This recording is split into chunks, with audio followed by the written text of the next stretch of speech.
സുമതി വളവ്. സുമതി വളവിലെ അപകടങ്ങളും അവിടെ നടക്കുന്ന നിഗൂഢതകളും പറ്റി ഒരുപാട് രംഗങ്ങൾ നമ്മൾ കണ്ടിട്ടുണ്ട്. പക്ഷെ അതിലെ സംഭവങ്ങൾ വളരെ വിചിത്രമാണ്.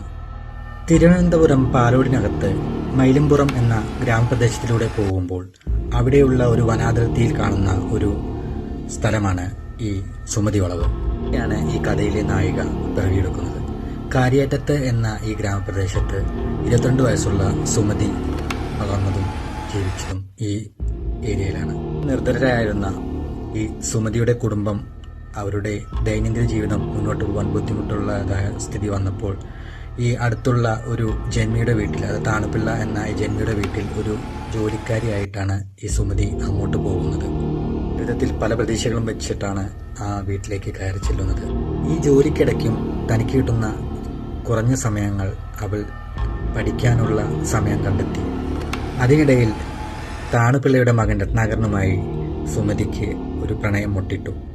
തന്നെ വിവാഹം കഴിക്കാമെന്നുള്ള വാഗ്ദാനവും തന്നെ സ്നേഹിക്കുന്നതിൽ കൂടുതൽ താല്പര്യം കാണിക്കുന്നുവെന്ന് മനസ്സിലാക്കിയ സുമതി അവരുമായി ഇഷ്ടത്തിലാവുകയും പെട്ടെന്ന് ഗർഭിണിയാവുകയും ചെയ്തു.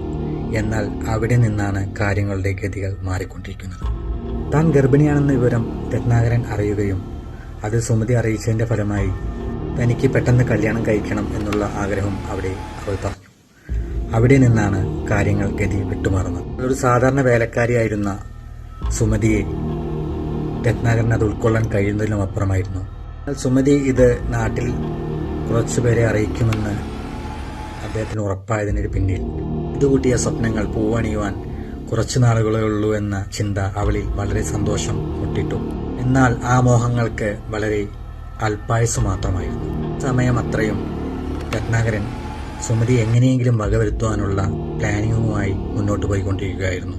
അങ്ങനെ 1957 ജനുവരി 27 ഒരു ചൊവ്വാഴ്ച ദിവസം പാലോട് ദേവി ക്ഷേത്രത്തിൽ തിരുവോണ മഹോത്സവം നടക്കുന്നുവെന്ന് സുമതിയെ അറിയിക്കുകയും അവളെയും കൂട്ടി അത് കാണാൻ വേണ്ടി പോവാനുള്ള ഒരു അംബാസിഡർ കാറിൽ അദ്ദേഹം സുമതിയെ എടുക്കുവാൻ വേണ്ടി പോകുന്ന നിമിഷങ്ങളുമാണ്. എന്നാൽ തനിക്ക് വരുന്ന വലിയ ആപത്ത് എന്തെന്ന് മനസ്സിലാക്കാൻ കഴിയാതെ സുമതി അവർ കുറച്ച് മുന്നോട്ട് പോയിക്കൊണ്ടിരിക്കുമ്പോൾ യാത്രമധ്യേ വണ്ടി നിർത്തി തന്റെ കൂട്ടുകാരനായ രവീന്ദ്രനും ആ വണ്ടിയിലേക്ക് കയറുന്നു. എന്നാൽ രത്നാകരന്റെ സുഹൃത്ത് രവീന്ദ്രൻ സുമതിയോട് പറയുന്നുണ്ട്, നമ്മുടെ ഈ മഹോത്സവത്തിന് ശേഷം നമുക്ക് ഇവിടുന്ന് തമിഴ്നാട്ടിലേക്ക് ചേക്കേറാം.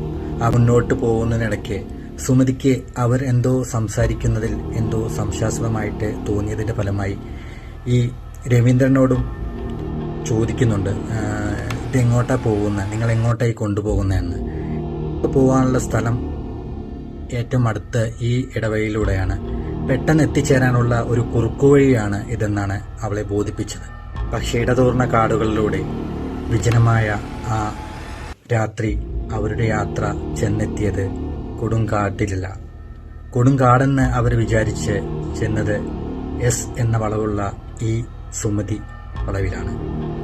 തന്നെ ചതിക്കുകയാണെന്ന് മനസ്സിലാക്കിയ സുമതി കാറിൽ കിടന്ന് അലറി വിളിക്കുകയും അവിടെ നിന്ന് കാറ് തുറന്ന് പുറത്തേക്ക് ചാടി ഓടാൻ ശ്രമിക്കുകയും ചെയ്യുന്ന രംഗമാണ്.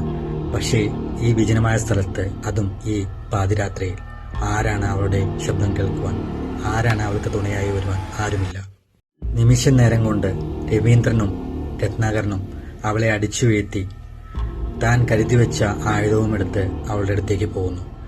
അവിടെയുള്ള വള്ളികൾ, കാട്ടുവള്ളികൾ ഉപയോഗിച്ച് അവളുടെ കൈകളും കാലുകളും ബന്ധിപ്പിച്ച് അവളെ വളരെ ക്രൂരമായി അയാൾ കൊന്നു. ആ കൊന്നതിന് ശേഷം അവളുടെ ആ ഡെഡ് ബോഡി അവിടെയുള്ള മരത്തിലേക്ക് ചാഞ്ഞു വെച്ച് അവർ അവിടുന്ന് പോയതിനു ശേഷം കുറച്ച് ദിവസങ്ങൾ കഴിഞ്ഞ് ആദിവാസികളായ കുറച്ച് സ്ത്രീകൾ ആ വഴി വരികയും ഈട്ടി പറക്കുവാൻ വേണ്ടി ശ്രമിക്കുന്നതിനിടയിൽ പെട്ടെന്ന് അവരുടെ ശ്രദ്ധ സുമതിയിൽപ്പെട്ടു. അവർ പെട്ടെന്ന് സുമതിയുടെ അടുത്തേക്ക് ചെല്ലുകയും അതെല്ലാം കണ്ട് അവൾ മരിച്ചു കിടക്കുന്ന രംഗവും കണ്ടു. പിന്നെ രത്നാകരനെയും രവീന്ദ്രനെയും പോലീസ് കസ്റ്റഡിയിലെടുക്കുകയും 15 വർഷം അവരെ ശിക്ഷിക്കുകയും ചെയ്തു. പക്ഷേ അവിടെ കൊണ്ട് തീർന്നില്ല പ്രശ്നങ്ങൾ. സുമതിയുടെ ആ പ്രേത കഥകൾ അവിടെ നിന്ന് തുടരുകയാണ്. ഇപ്പോഴും ഈ വളവിൽ ഒരുപാട് മരണങ്ങൾ റിപ്പോർട്ട് ചെയ്തിട്ടുണ്ട്. അതുമാത്രമല്ല, ഇവിടെ എത്തുമ്പോൾ പ്രത്യേക തരത്തിലുള്ള സൗണ്ടുകൾ കേൾക്കുന്നതായും പല ആളുകൾ ഒരു വെള്ള വസ്ത്രം ധരിച്ച് സ്ത്രീ അങ്ങോട്ടും പോകുന്നതായിട്ട് കാണുന്നുണ്ട്. പല സമയങ്ങളായിട്ട് അലർച്ചയും പഴമക്കാർ പറയുന്ന ഗതി കിട്ടാതെ അലയുന്ന സുമതിയുടെ ആത്മാവാണ് ഇവിടെ കറങ്ങി നടക്കുന്നതെന്നും രാത്രിയെന്നോ പകലെന്നോ ഇല്ലാതെ ഇതിലൂടെ വണ്ടികൾ പോകുമ്പോൾ അവിടെയുള്ള ഡ്രൈവർമാരെല്ലാം ഭയന്നാണ് വണ്ടി ഓടിക്കുന്നത്. ബൈക്കിൽ പോവുകയാണെങ്കിൽ ആളെ എടുത്ത് എറിയുന്ന രീതിയിലും കാണുന്നു അവിടെ അപകടങ്ങൾ.